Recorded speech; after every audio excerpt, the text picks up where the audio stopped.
Gold ने धोखा दे दिया। अच्छा, धोखा इसको आप धोखा भी कह सकते हैं। वो लोग ज़रूर धोखा कह सकते हैं जो सिर्फ ये सुनकर कि गोल्ड बढ़ेगा तो अपने ख्वाबों में चले गए कि बहुत ज़्यादा बढ़ेगा।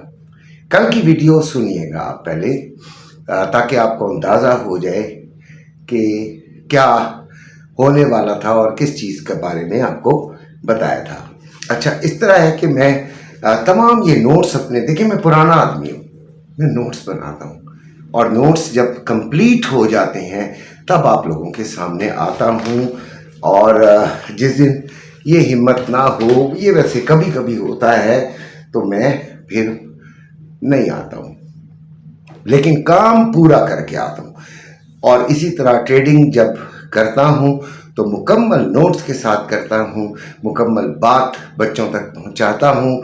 जो मेरे ग्रुप में हैं, जिन्होंने मेरे पे एतमाद किया है, उनका हाथ पकड़ता हूँ कि नुकसान की तरफ ना जा सके।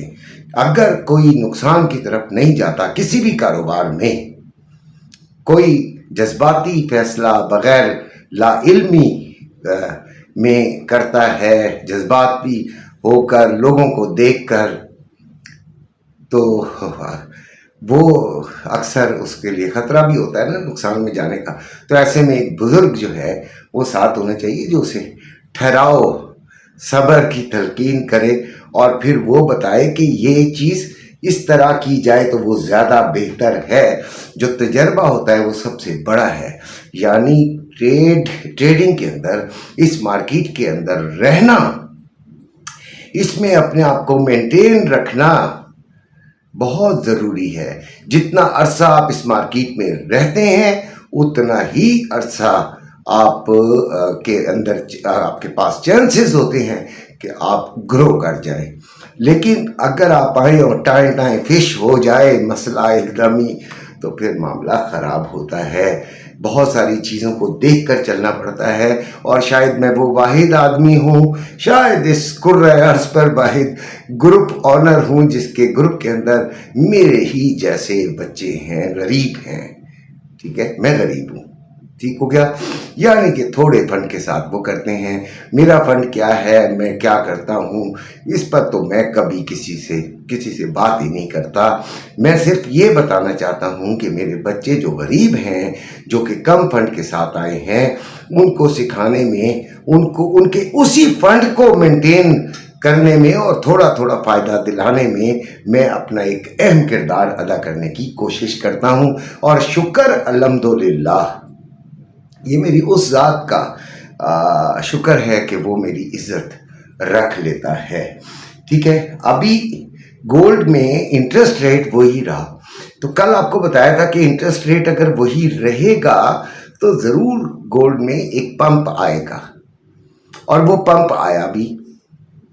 ठीक है, लेकिन वो पंप ज़्यादा देर रह नहीं सका। उसकी वजह भी तो है। वो वजह ये थी भाई कि पहले ये ऐलान हुआ, या समझ लें कि ऐलान तो नहीं, ये एक साइन दिया गया कि हम इंटरेस्ट रेट बढ़ाएंगे, तो गोल्ड नीचे आ गया।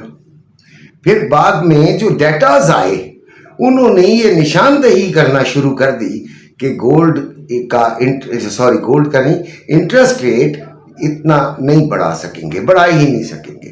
तो वो एक श्योर शॉर्ट पोजीशन आती चली गई और तमाम एनालिसिस ने ये तज्जिया किया कि भाई इंटरेस्ट रेट जो है वो बढ़ेगा नहीं। तो जो नीचे गिरा था उसके बढ़ने के उसमें, तो वो ऐसा ऐसा ऊपर आना शुरू हो गया। ठीक है, डेटाज के नतीजे में।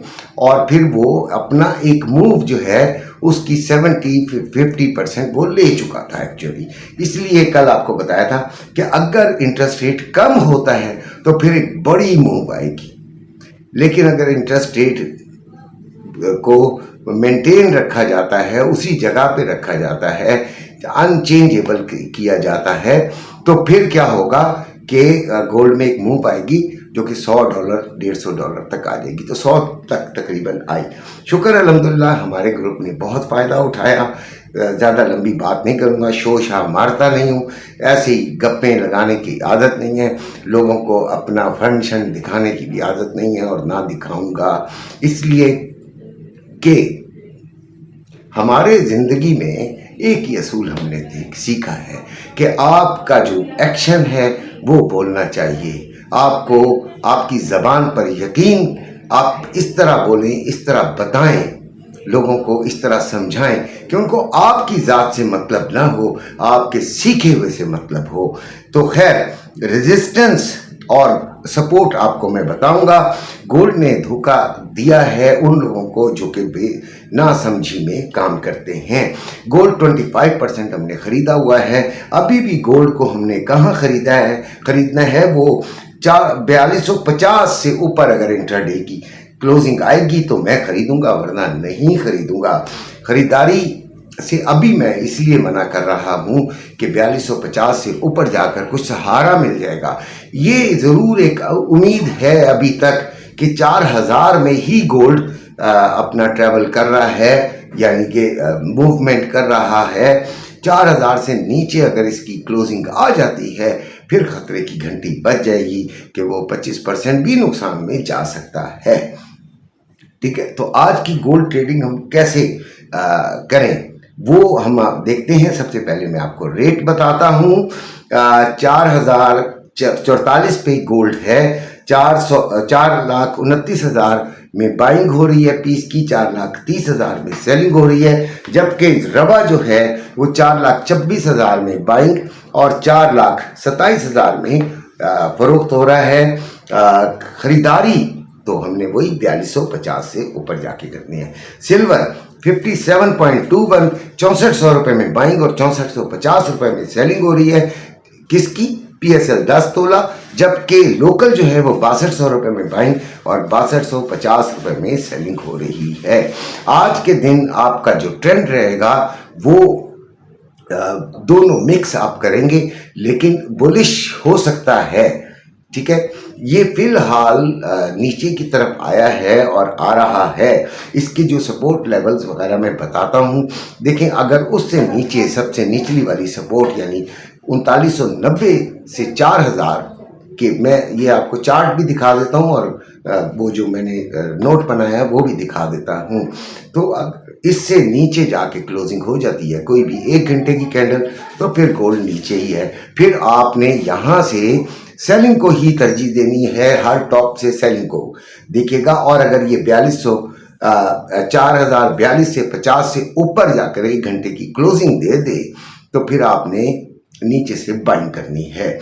अच्छा, सपोर्ट है 4042 से 50, फिर 4012 से 22, फिर 3990 से 4000, रेजिस्टेंस 4065 से 70, फिर 4100 से 12, यानी 4100 से 4112 और फिर 4145 से 55। उम्मीद है कि आपको वीडियो पसंद आई होगी। अगर पसंद आई है तो लाइक और सब्सक्राइब कर दें। मेरे ग्रुप में आना है तो मेरे लिंक्स से अकाउंट बनाना पड़ेगा, नंबर आपके पास मौजूद है, आप वहाँ पे कॉल करें। शुक्रिया।